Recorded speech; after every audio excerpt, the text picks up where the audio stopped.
네, 안녕하세요. 정의정책연구소 장석준입니다.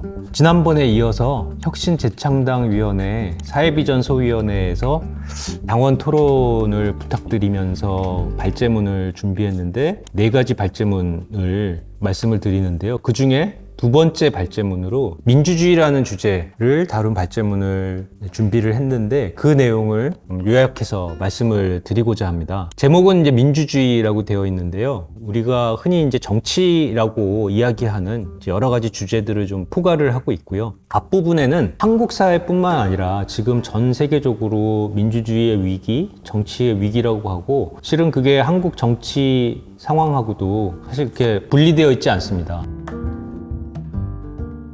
한국의 현재 윤석열 정부나 국회가 보여주고 있는 여러 가지 답답한 모습이 한국만의 고유한 현상이라기보다는 전 세계적인 이런 민주주의 정치 위기의 한국적인 표현이라고 볼 수 있거든요. 그러면은 전 세계적인 민주주의 정치 위기 핵심은 뭐냐? 거기에 대해서 좀 말씀을 드리고 싶습니다. 일단 원래 신자유주의가 이렇게 전 세계를 흔들던 시기에 민주주의는 오히려 전성기라고 평가가 됐었습니다. 현실 사회주의권 국가들이 무너지고 그래서 일당 독재 국가들이 형식적으로 이제 민주주의 국가로 바뀌고 그리고 여러 군사 독재 국가들 그중에 이제 대한민국도 한 나라였습니다만 이제 민주화되고 이런 일들이 80년대 90년대에 벌어졌거든요. 그 어떤 측면에서 보면 인류의 역사상 가장 가까운 과거까지 몇 년 전까지 민주주의의 전성기였다 이렇게 평가되는데 갑자기 2010년대부터 민주주의가 위기다. 그리고 그게 단순히 남반구 국가들에서만 그런 게 아니라 자본주의 중심부의 막 선진국이라고 불렸던 나라들에서 정치가 흔들리고 있다. 이런 이야기들이 계속 들리고 있습니다. 왜 이런 일이 벌어지고 있는가?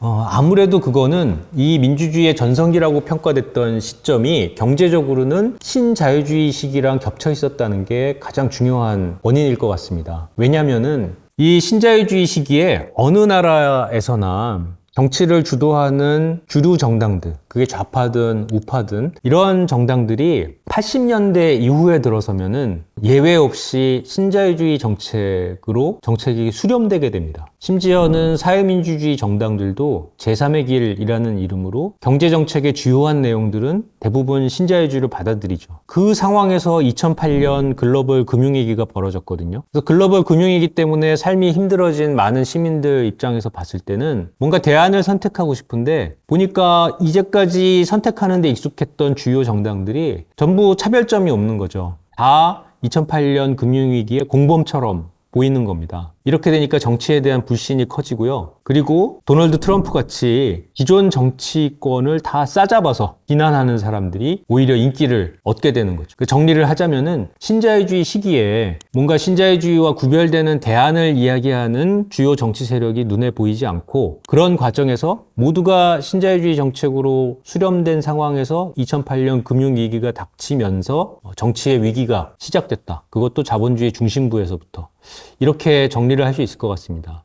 그리고 여기에 더해서 정치의 형식 역시 크게 변화해 왔습니다. 특히 20세기 말이 되면은 어느 나라나 TV를 중심으로 한 이제 매스미디어가 발전하게 되고요. 그래서 정치도 이런 매스미디어에 의존하는, 우리도 익숙하죠. 정치 하는 사람이 가장 이제 신경 써야 되는 게 거대 주요 언론들 아니겠습니까? 이런 상황이 20세기 말부터 어느 나라나 만들어졌습니다.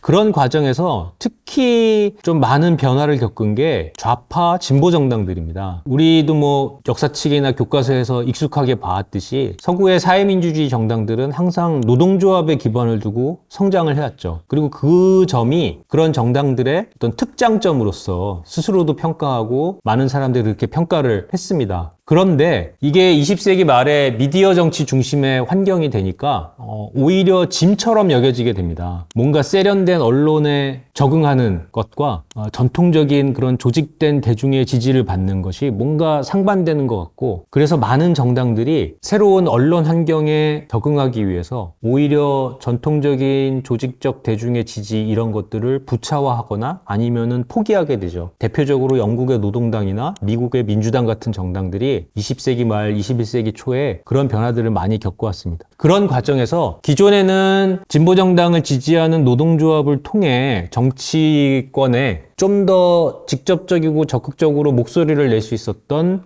노동대중, 노동자들이 20세기 말 21세기 초를 경과하면서 정치에 대해서 더 이상 그런 유기적인 고리, 직접적으로 뭔가 영향을 끼칠 수 있는 효과적인 통로를 상실하게 된 거죠. 그러면서 많은 노동자들, 신자유주의로부터 더 많은 피해를 입은 계층들이 정치로부터 통째로 소외되고 배제되고 주변화되는 상황이 벌어지게 됐습니다. 실은 이런 겉모습을 보면은 지금 한국 정치, 한국 사회가 도달한 모습과 대단히 비슷합니다. 근데 나라마다 사연은 조금씩 다르지만 어쨌든 2010년대, 2020년대 현재 도달한 모습들은 이런 식으로 비슷하고요. 이 상황 속에서 다들 이제 정치의 위기를 얘기하는 거죠. 그러면 이 상황을 극복할 대안의 방향은 우선 어디서 찾아야 되느냐? 사실은 앞부분에 제가 말씀드린 진단 안에 대안의 방향, 대안이 어디서 출발해야 되는지 시사점들이 이미 담겨져 있죠. 대중, 노동 대중이 정치로부터 소외되어 있는 게 가장 중요한 문제이기 때문에 어떻게 하면은 이 노동 대중의 목소리를 다시금 적극적으로 그리고 체계적으로 정치 안에 진입을 시킬 것인가. 이 고민이 필요하고요. 그리고 그 고민과 잇따은 새로운 민주주의의 이상이 필요한데 그것을 우리는 경제민주주의라고 표현할 수 있을 겁니다. 물론 한국에서도 2010년대에 경제민주화라는 말이 많이 논의가 됐었죠. 그리고 그 말이 좀 대단히 소극적으로 뭔가 자본주의 질서에 불평등을 낳는 여러 구조와는 상관없는